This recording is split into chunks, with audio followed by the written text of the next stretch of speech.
Hey folks, Matt Hawkins here with Jordan Spoon, and this is the Be the Bright podcast. I'm the owner of Ridge Supply, and Jordan is the man behind our Ridge Supply Arsenal Ambassador Group. And we're here with a little sit-down chat for our episode 47, I believe this is. Yeah, I don't even know where we're at now.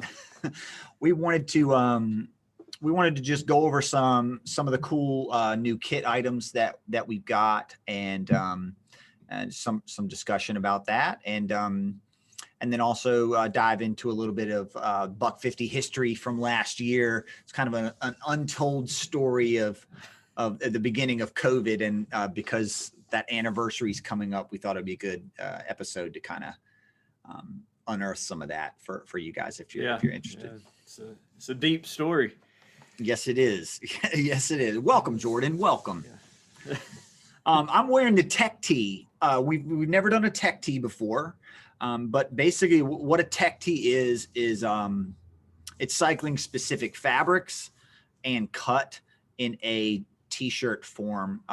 Great for riding or casual wear. Obviously, this thing's loud, kind of obnoxious, the graffiti style. Hey, if you want to, I'll rock it to the grocery store. I mean, you guys can too. But what we did is we picked a fabric with cutaway that is, I would call it like a medium weight. It's not super thin, and it's pretty durable, but it'll work great in the summer or wherever. See, that's something I'd like mountain biking, where Yes. I don't want to wear the tight jersey. I want something a little baggier, like when I'm coaching with Nika.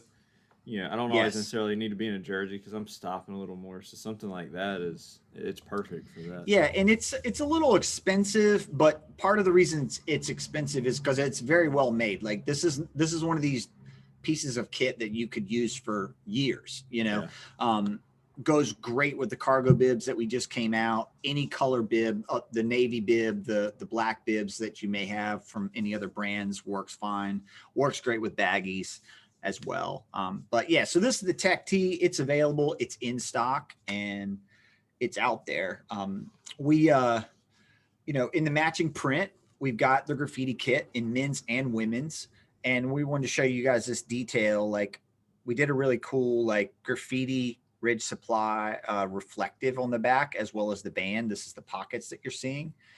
Says Be the Bright bold on the back, Ridge Supply on the front, like my tech tee.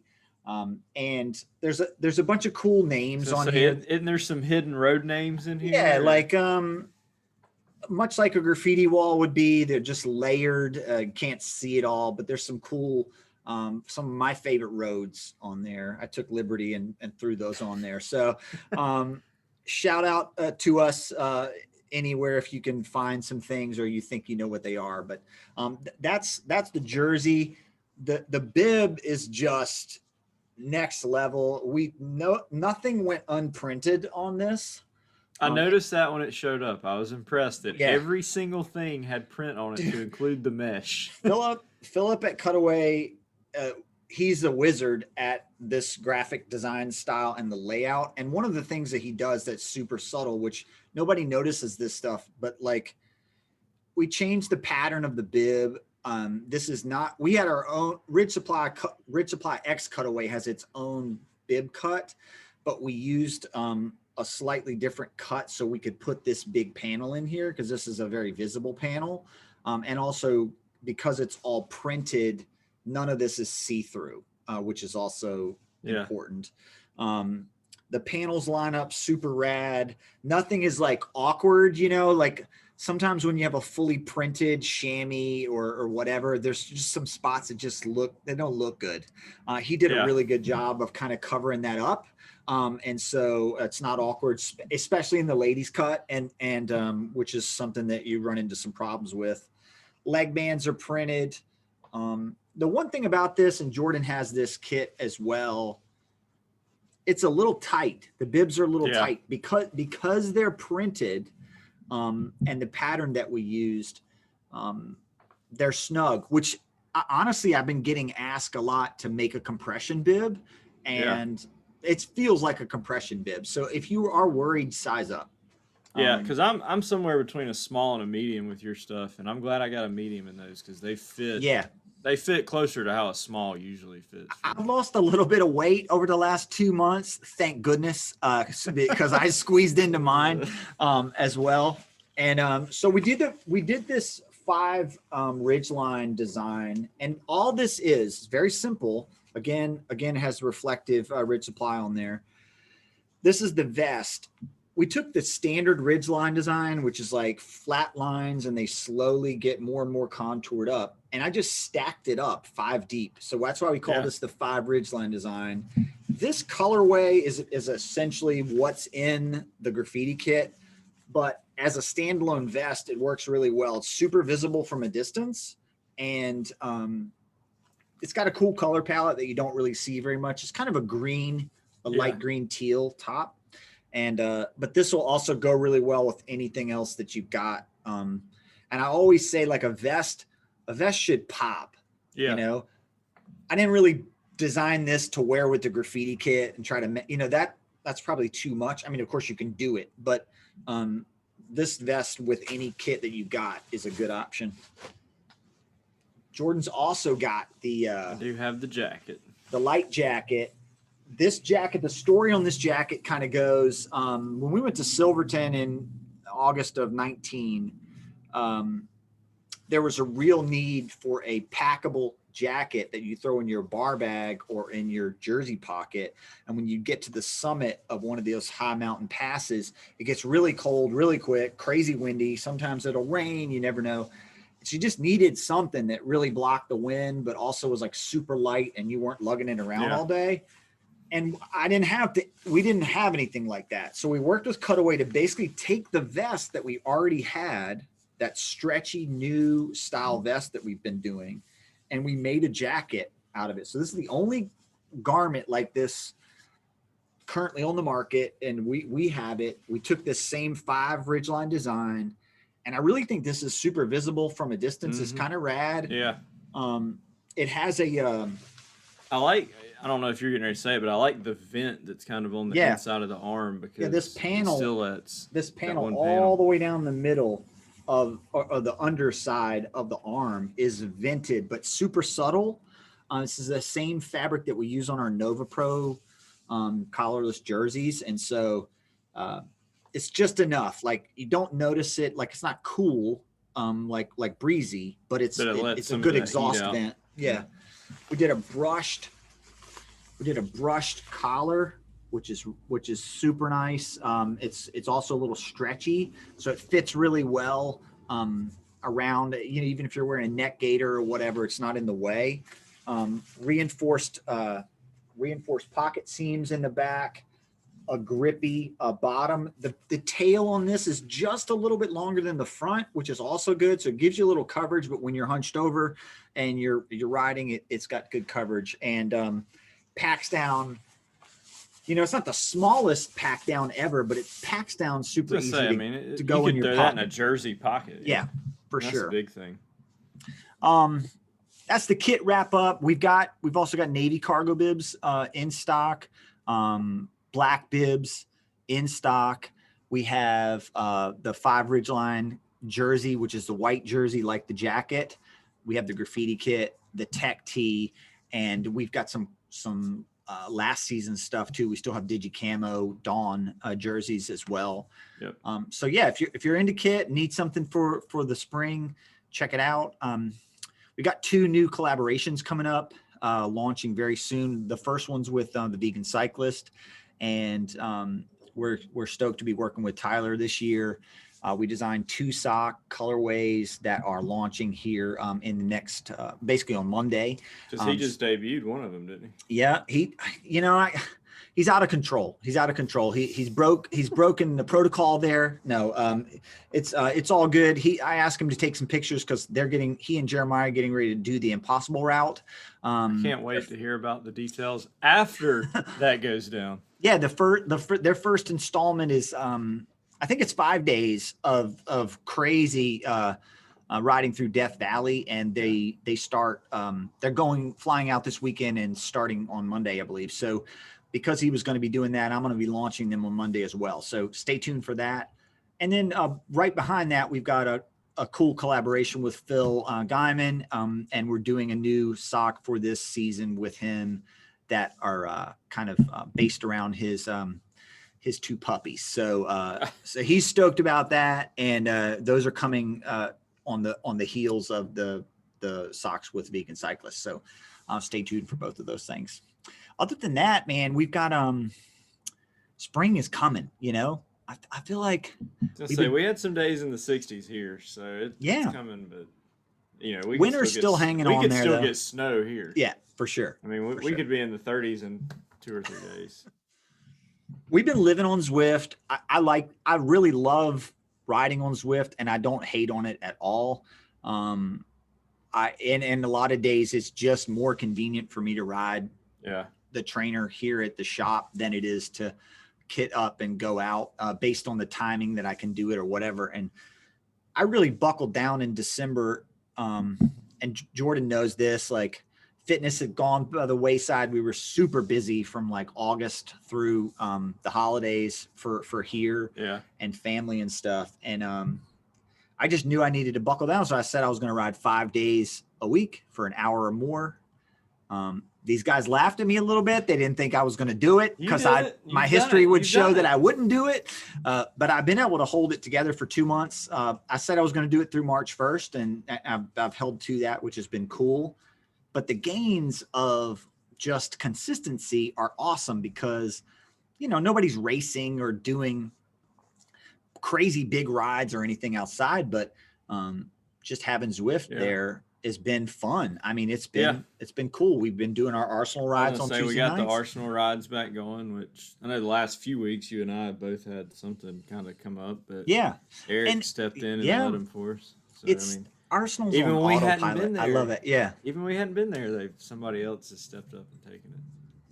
Yeah, and I hope we can find a slot during the season, after daylight savings time, that we can still ride and keep it going. I certainly would love to do that. And because it's an integral part of the training week for sure. And it will continue to be.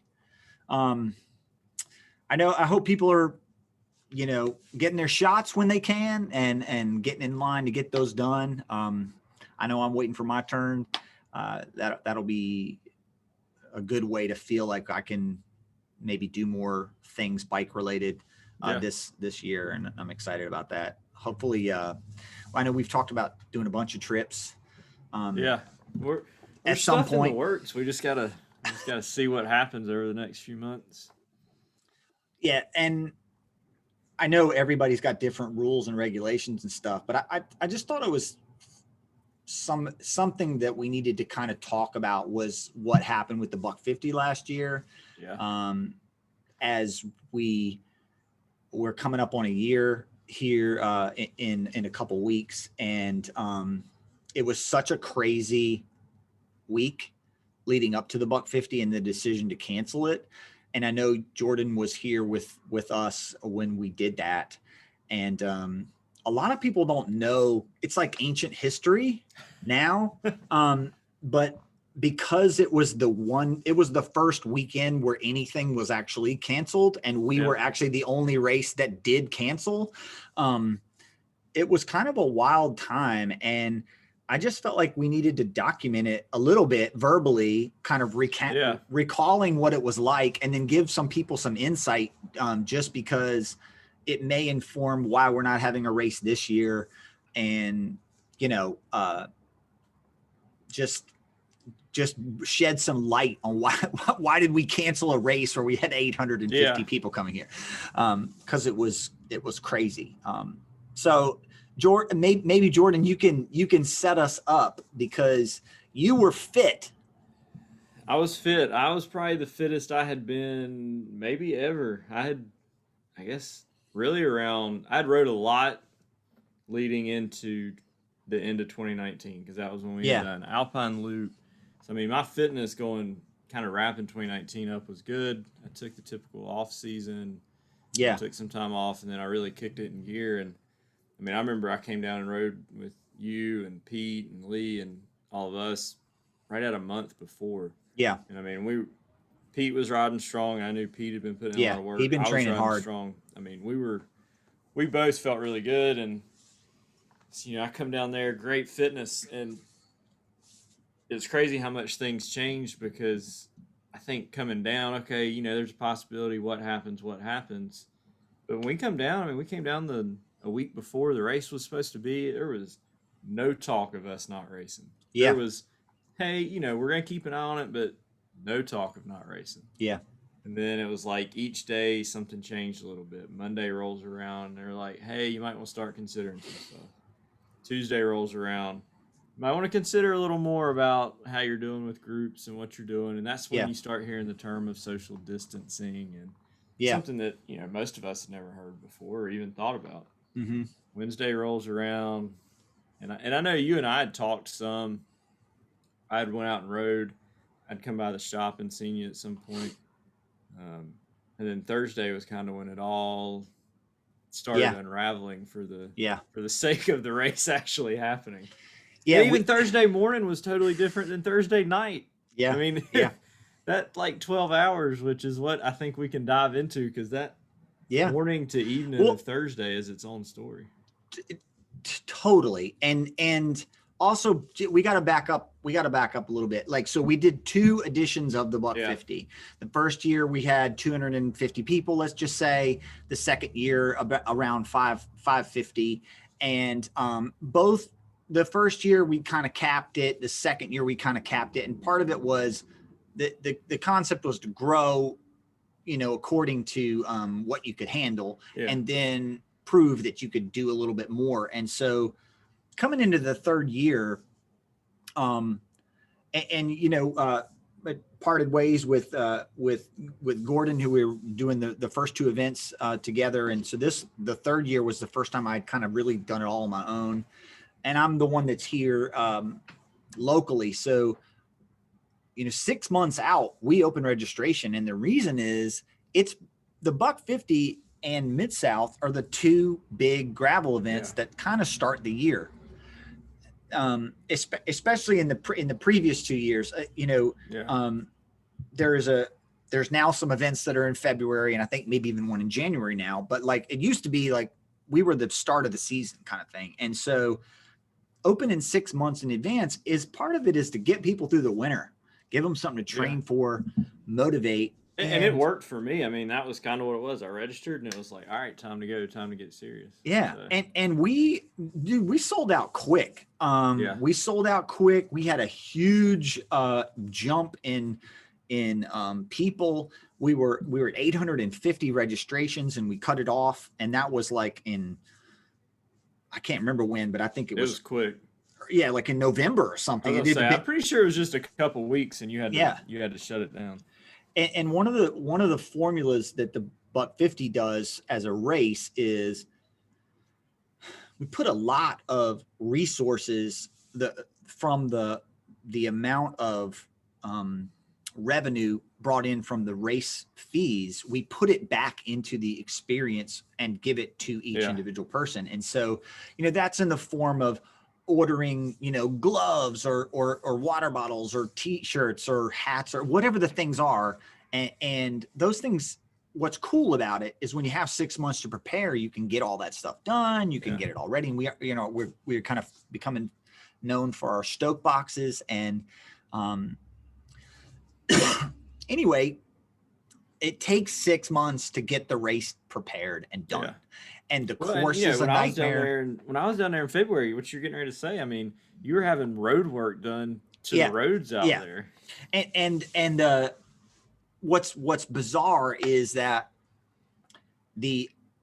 some events, I know that they can just mark a course and they can just go do it. We're like on pins and needles trying to get the place even accessed, so like dealing with some of the private landowners that let us use the stuff right near the, that's always a hit or miss. And then the road conditions in the Croatan were gnarly that past year. And I actually spent our own money like on bulldozer work and road work out there, which is crazy in a national forest, but that's what I had to do because they wouldn't help. It was awful because we rode through it before he got to fix it. And I remember just how, I mean, it was brutal. Yeah. It wouldn't even have been enjoyable to race. Like, I get the whole, just suck it up and go. Yeah. But I mean, there were big sections that weren't even rideable before you took care of it. Well, and so leading up to the race, I would say like 3 weeks out, we started to hear about COVID. Or I guess they were calling it coronavirus back then, or whatever they were. I can't even remember. And nobody had. It was before anyone had said anything about social distancing, anything about like we're gonna have to wear a mask. None of that stuff. We just kind of heard about it. We knew it was out there. Maybe it was coming, but I didn't know anybody who'd had it or none of that. Luckily, because we had so many people that were registered for the event, one of the guys that was registered was a what do they call it? Infectious disease. Yes, an infectious disease expert from Penn State, and he was coming down for the race. And one of the owner of Bike Flights put me in touch with him. He was one of his buddies, and this was like less than a week out from the race. I got in touch with this guy. Yeah, you told me about it. And he basically was like, this thing's pretty serious. I'm having to advise, the university on what to do. And even him at this time was not saying don't have the event. He was coming. He was going to come down and do it. But we needed to be safe. And this was all when everybody was trying to get hand sanitizer, and everyone said, I remember it was like, all you got to do is wash your hands for 20 seconds and both sides and everyone, and everything will be fine. It's not airborne. It's not all these things. Well, that was on like Saturday or Sunday, the weekend before. The week of the event is intense for me as a race director. Not only are people coming here that I know, volunteers, friends, rodeo coming from Colorado, all these things, we got to pick people up at the airport. We got to do, course marking. We got people coming here early. They want to ride. All that stuff, all the stuff at the racetrack, all the stuff. Well, while all that's going on and I'm running around like a crazy person doing that, we're hearing these reports that, and it's just started to just really hit the national news in that week. And of course, in some way, I was paying attention to what Mid-South was doing, and they were going to have the event. They had already said, like, we're going to do it no matter what. We're going to do it.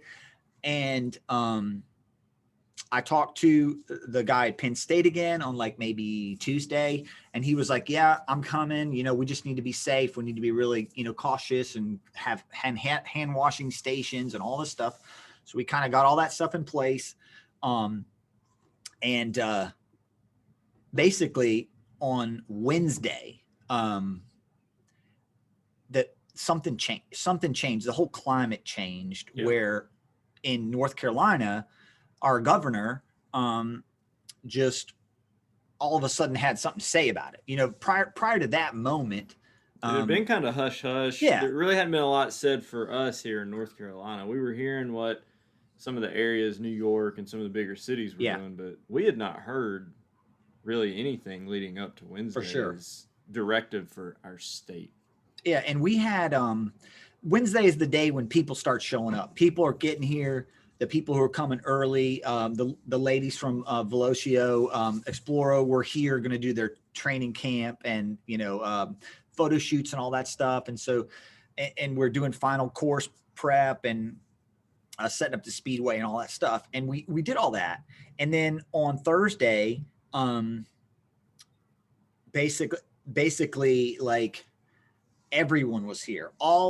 All my close friends, all my buddies, they come a little bit early. It's the last day where like maybe you could see somebody in person and not be crazy, come registration and stuff. And we were getting the shop ready to maybe have 800 people come in here on Friday and register, which is huge. So in anticipation of that, I was really under a lot of pressure, dude. I don't know. I was going to say extremely stressed might fit for you on Thursday. Yeah, so you were here. You were here watching all that, which is funny now. But being one guy that runs a show and having to make this call was pretty intense. Yeah.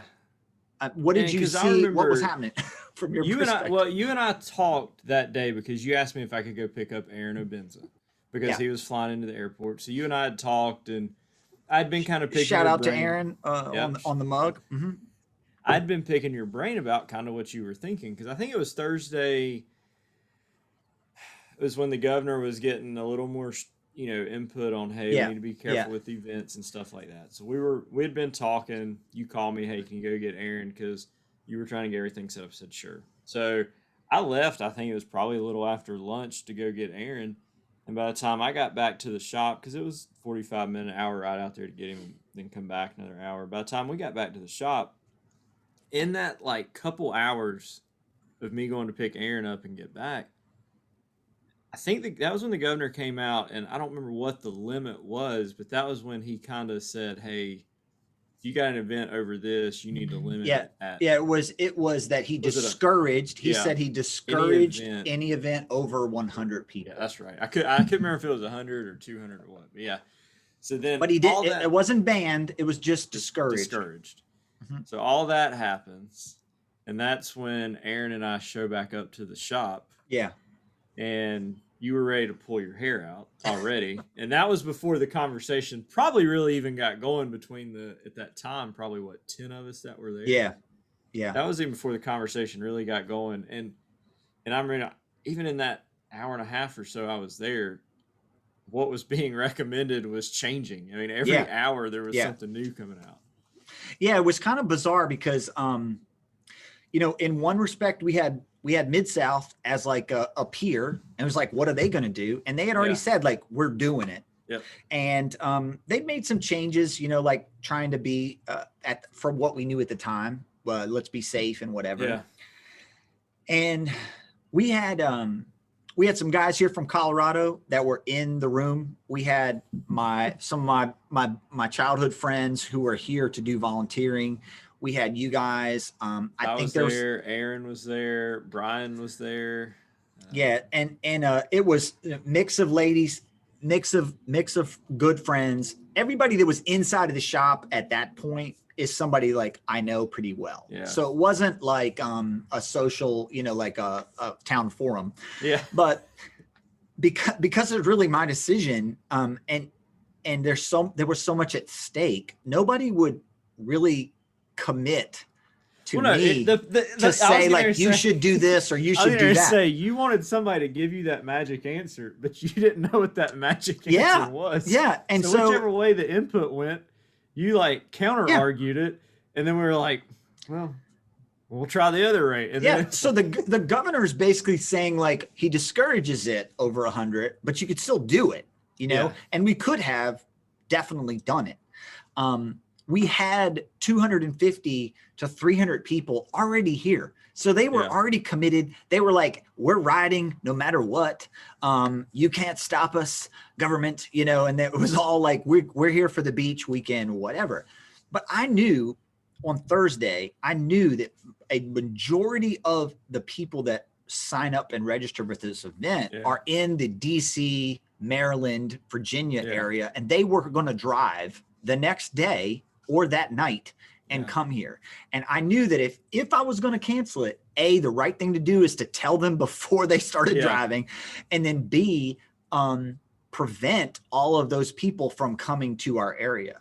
Yeah. And at the time, none of us realized how serious that was, because coronavirus was definitely in the DC area for sure. And people didn't know it, how bad. And people had it. People ended up getting it in the next week or two and testing positive. And those people would have come to the Buck 50 for sure and spread it. And we would have had an outbreak for sure. Now, granted, would it have been apocalyptic or worse than it actually was? I don't know. I just know that at the time with the information we had, I felt like as the race director, I felt like I had this weird, medical decision to make that I had no idea what I was doing, but I had to make it on behalf of these other people. And cyclists, nobody wants to not do the event. Yeah. You know, well, and I think some of the everyone radio wanted to guys come. there, yeah, some of the radio guys were there, and they're like, look, I'm here. I've already put myself in the danger. I've traveled during what we know now, blah blah. And they're like, selfishly, let's do the event. Yeah. And I was kind of in that same boat because I'd put a lot of work into really buckling down, and yeah, it was like, I want to do it, but at that time, what is the right decision? Yeah. And that was what the answer that we were ultimately looking for in our roundtable discussion. Yeah. But, well, in roundtable discussion, like nobody was very helpful, and I don't mean that in a bad way. Nobody was helpful because you didn't know what you wanted. Nobody knew what to do. I didn't know what to do. It really felt almost selfish to cancel it in a way, and then also really selfish to have it. Yeah. And so it was a strange, because I knew people were going to be disappointed. I will say that, because we had a couple things that were crazy. One, every expense for the race was already spent.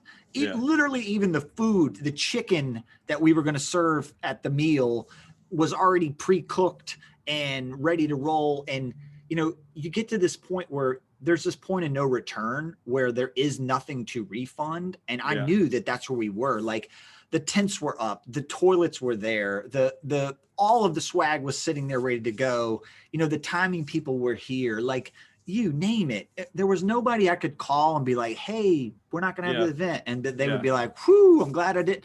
Everybody had spent the money. So in one respect, it was a tough call because I felt like, dang, we worked 6 months to produce this event and now we can't share it. Cause that's, as a race director, that's all you got. All you have is the experience of watching everybody else like really enjoy it. Cause it's so much work. And so that was part of the call, like literally. And I think money is a big part of everybody's call, no matter what they're doing. But in this case, it was just like, I felt bad because like, I could not give a refund because there's no money to give a refund back, Everything was accounted for. Yeah. And you can't say, well, we'll let you get a free entry next year. No, you can't do that. 850 people, it's too much. And so it was just a loss. It was just a loss for everybody. And I will say that once we canceled it, I can't remember what time it was, 2:30 or something, or 3:00. Yeah. I was going to say, I think I left like a little before 4, and it wasn't long after I got back to the beach. Yeah. Like I rushed, I sent an email out to everybody to try to catch people. And I got to say, like, especially considering we were the sacrificial lamb that had to like cancel the response was overwhelmingly positive. And I think it's a testament to the type of people that sign up for bike races, maybe that they were understanding and also knew we weren't doing it for any other reason than trying to do the right thing. And what's crazy is here we are a year later, everyone, hindsight's 2020, but we had no information at the time when we made that call. And what's bizarre is, people are still having bike events all the time, and they're coming back, which is cool. We certainly I didn't feel like we could do it this year. Well, that's what you're saying. You were talking that 6 months, and 6 months ago, we had no idea what 3 weeks later were looking like. And for sure. So, I mean, you had to make a call 6 months ago to say, hey, we don't know what our climate's going to be in 6 more months. Yeah. And so, I mean, I don't think anybody's faulting that. I think everybody probably understands that, but it is crazy to look, because we are, just shy of a year now, at how much more we know, but how much we didn't know a year ago when you had to make that decision. I mean, we shut the door on Thursday. We locked the door, and the sign outside says closed but still awesome. And it's been like that ever since. The only people that have come in this building, with some rare exceptions, everyone's been masked up, but the shop's not open. There's still stuff like the trophies that Aaron made for the Nobody's podium. probably ever seen that. No one's ever seen. Nobody even got to have. There's just Buck 50 stuff that's just here. Like it was like it's frozen in time. It's so weird. Like we were ready for debut of, you know, the new space and everything. It'll come back and it'll be awesome whenever it has a chance to be awesome. I really feel like it's fine. Life's been on pause for a lot of other things, and it isn't about poor, pitiful us, but it's still one of those things. It's like one of those stories that's never been told. Like why did it, how did it come about? We will never be able to tell how intense that room was. Even if we do a documentary and we can recreate you laying on that table ready to pull your hair out, we'll never be able to show how intense that conversation was that day, because we know so much more now. And even if you'd have fast forwarded a month, it's no decision to make the decision. There's no stress at all to make. I mean, and we told this. I told this story a little bit, I think, on email, but it's fitting now. Like one of the people from DC that was a friend of ours that was coming down to help with registration and help volunteer, this person would have probably been in contact with just about every racer. Yep. He was he had COVID at the time, asymptomatic, didn't know it, and he would have come here and been here all weekend spreading it around. Yep. And because we canceled it, he didn't come. We didn't get it. I mean, he's one of these guys that would have been in my house, you know, snuggling up with our new baby, hanging out. We would have been enjoying meals together and everything else. And we would have all ended up getting COVID, you know, so making that call now, it seems like, oh yeah, that was a smart move. We had no idea what we were doing at the time. I mean, I'm glad we made the call. And I don't want any special medals for it. I just wanted people that maybe hadn't heard the story or had forgotten all about it to know that's what's going on. I mean, I just feel like bike racing is optional right now, and not to cast any shade on anybody who's doing it. I want to do it myself, you know. But that's why we're kind of waiting and see. I mean, we may very well be able to have a Buck 50 or a Moonlight Hunt Club this year at some point. I don't have any plans to, nor do I expect it to be 1,500 people that come to an event.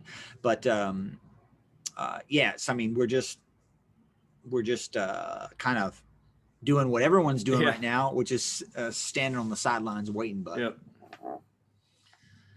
that's basically all we had. You know, just wanted to recap some of that and talk about all things cycling and